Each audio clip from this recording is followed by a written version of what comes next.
Son las 9:49. Recibimos, como habíamos anunciado, al exministro de Cultura y de Defensa, Jorge Nieto, candidato como número 1 por Lima de la lista de Victoria Nacional, cuyo candidato presidencial es George Forsyth. Tuviéramos querido señor Nieto, buenas noches, conversar con usted sobre temas políticos y sobre temas organizativos, porque recordamos cuando tuvo que asumir funciones frente a un desastre natural en nuestro país.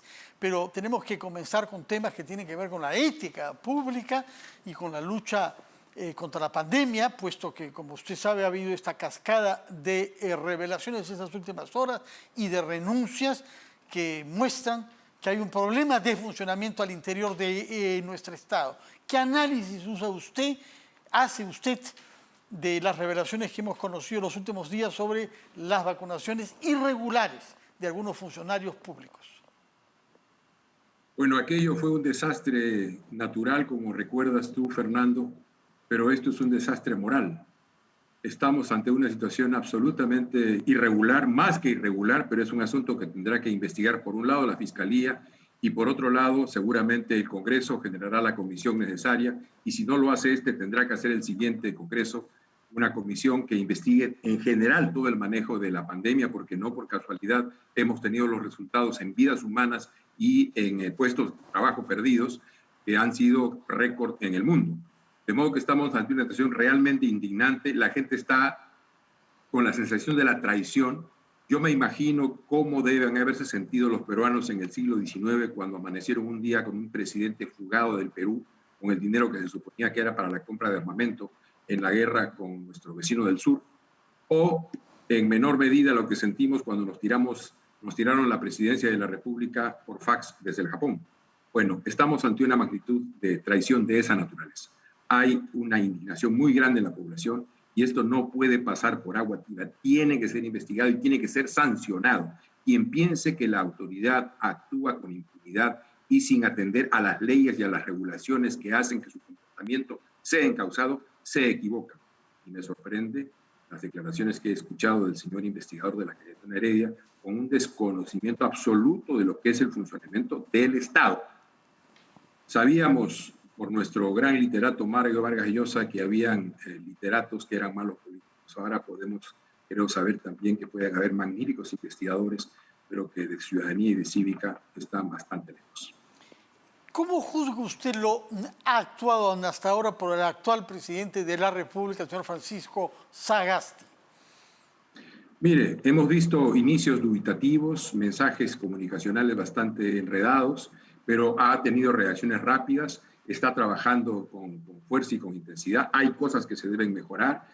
Veo, por ejemplo, que el nuevo ministro de Salud está señalando la importancia del primer nivel de atención de salud, que es muy importante, un tema que hemos venido señalando desde el inicio de la primera ola de la pandemia, y creo que es muy bueno que hoy día eso se recoja. Sugeriría adicionalmente que se tome en cuenta la atención prehospitalaria, que hoy día es fundamental para evitar que la población llegue a atestar los hospitales y a bloquear su funcionamiento. Necesitamos, junto con el primer nivel de atención de salud, fortalecer la atención hospitalaria y al mismo tiempo necesitamos que el país tenga provisión de oxígeno.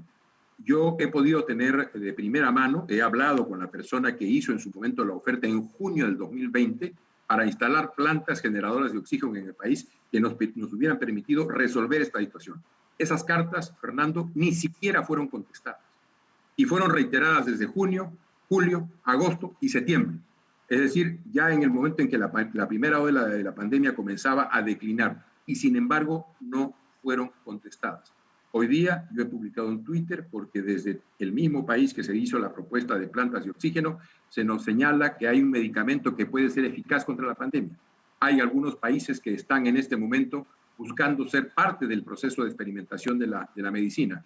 Le he sugerido al presidente Sagasti que tome contacto y que no nos vuelva a pasar lo que nos pasó antes, que la desidia hizo que no se compraran a tiempo plantas generadoras de oxígeno y hoy tenemos a cientos y miles de peruanos muriendo por la falta de ese elemento. ¿Desidia? ¿Usted cree que esa es la causa por la que no se compró a tiempo oxígeno? Bueno, la desidia es lo obvio, porque ni siquiera contestaron la oferta que se les había planteado y tomaron un rumbo que se les dijo en su momento no era el rumbo adecuado. De modo que desidia sin duda existe. Yo, si quisiera ponerme suspicaz y sospechoso, pues pensaría también en que hay muchas gentes en el Estado que para comprar están viendo primero a quién le van a comprar para ver de qué manera se arreglan pagos, para usar la palabra que usted ha usado mucho esta noche, Fernando, irregulares. Usted ha sido ministro en defensa en ese sector. ¿Le parece que se está usando a la Fuerza Armada en la medida de lo que ellas pueden ofrecer o se está dejando de lado parte de ciertas funciones que podría estar cumpliendo, como algunas fuerzas políticas sostienen? Yo creo que se está usando muy poco las capacidades operacionales y organizativas de las Fuerzas Armadas, la capacidad de trabajo y de acción en el conjunto de tareas que hoy día están planteadas frente a la pandemia. Vuelvo a reiterar, no quiero decir que soy pitonizo, pero lo dije casi empezada la primera ola de la pandemia. Constituyan el Comando de Operaciones de Emergencia Nacional. Tiene muchas ventajas y está en la Ley de Gestión de Riesgos como el instrumento, como el espacio en el cual debe tratarse eso. ¿Qué es el Comando de Operaciones de Emergencia Nacional? Es el Gobierno Nacional actuando como comando de emergencia sobre la estructura del comando conjunto de las Fuerzas Armadas, alrededor de la cual se van adosando todas las capacidades del Estado y eventualmente la posibilidad de movilización de la sociedad. Tiene varias ventajas, le menciono una.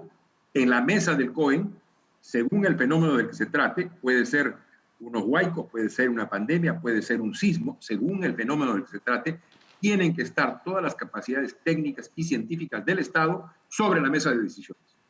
Vimos que en el manejo de la gestión durante toda la primera ola en el año 2020, los científicos reclamaron una y otra vez un espacio en la toma de decisiones y nunca se lo dieron. Y cuando se constituyó una comisión de expertos, luego supimos por confesión del señor Gotuso que esta había sido apenas reunida en una sola ocasión con el ministro del ramo. Por tanto, el COEN como instancia ofrece una serie de características y ventajas, no menor de las cuales es el hecho de que la Fuerza Armada en pleno actúe y despliega su capacidad operacional en el conjunto del país. Hoy día, por ejemplo, necesitamos desarrollar acciones de comando sanitario. Bueno, nuestra salud pública, nuestro Ministerio de Salud Pública tiene experiencia en campañas de vacunación, pero si eso es ayudado por la logística operacional de las Fuerzas Armadas, multiplica esa capacidad y podemos atender mucho más rápidamente esta situación. De modo que yo creo que las Fuerzas Armadas no han sido utilizadas debidamente en este proceso y ellas, estoy seguro, sin duda, están dispuestas a prestar su concurso. Hablemos ahora sobre la campaña electoral y quería conocer cómo siente usted la campaña que su propio partido, Victoria Nacional, está llevando a cabo.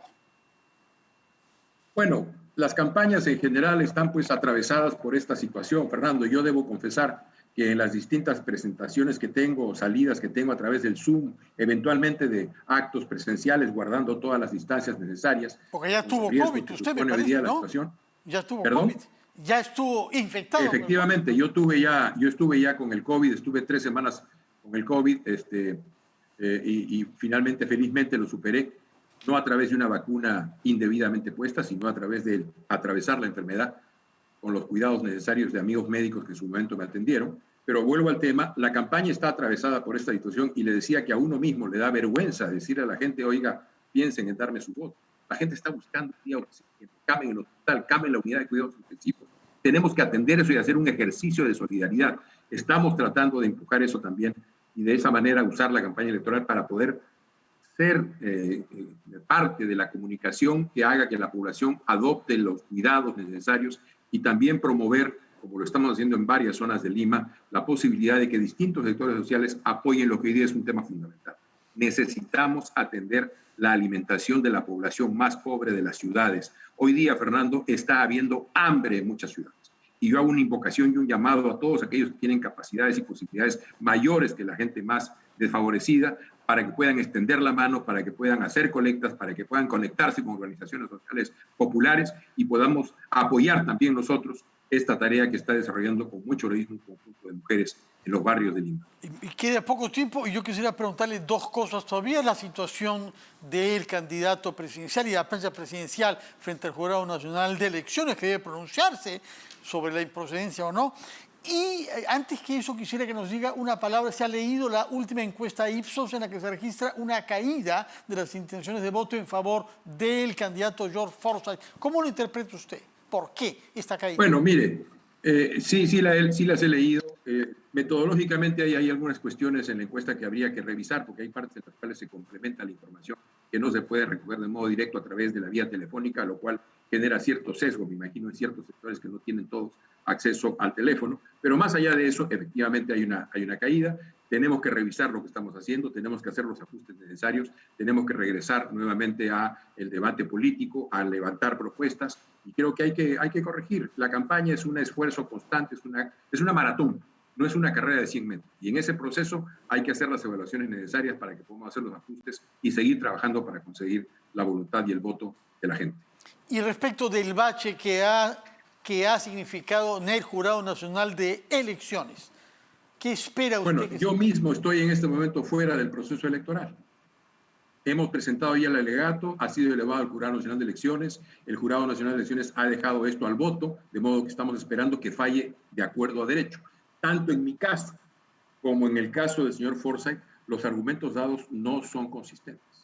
En el caso mío, se me pidió que yo que declarara unas utilidades de una empresa que yo creé en el año 2012-2013. Cuando les dije que no podía declarar utilidades porque esa empresa nunca funcionó, una que constituí por la eventualidad de que yo pudiera necesitarla para trabajar como consultor en el país, entonces se me dijo, bueno, como no has declarado utilidades, tienes que darnos la información de las acciones que tienes en esa empresa. Pero el rubro acciones no estaba contemplado en el formulario del Jurado Nacional de Elecciones. Muchas veces los formularios no guardan la rigurosidad necesaria para orientar bien al sujeto que participa en el proceso electoral. Cuando señalé este punto, finalmente se encontró una tercera causal. Lo mismo pasa en el caso del señor Forsyth. No había ninguna voluntad de engaño porque toda la información que le solicita el Jurado Nacional de Elecciones la tiene el Estado peruano, está en la SUNAT, es donde declaró sus ingresos del año 2019, que son los que están en este momento en cuestionamiento. Veremos entonces qué es lo que decide en el Jurado Nacional después de que la instancia inferior haya decidido que no procedía su candidatura. Muchas gracias, señor Jorge Nieto. Recuerdo que usted es candidato como el número 1 en la lista por Lima de Victoria Nacional. Que tenga buenas noches y gracias por su tiempo. Hasta acá. Muy amable, Fernando. Muchas gracias. Hasta acá nada está dicho y yo me despido como suele hacer Jaime Chincha, exhortándoles a mantener las reglas sanitarias, el uso correcto de la mascarilla que voy a ponerme en cuanto acabe el programa, mantener la distancia y lavarnos las manos. Que tengan muy buenas noches y los espero mañana a las 9 de la noche a una nueva versión de Nada está dicho.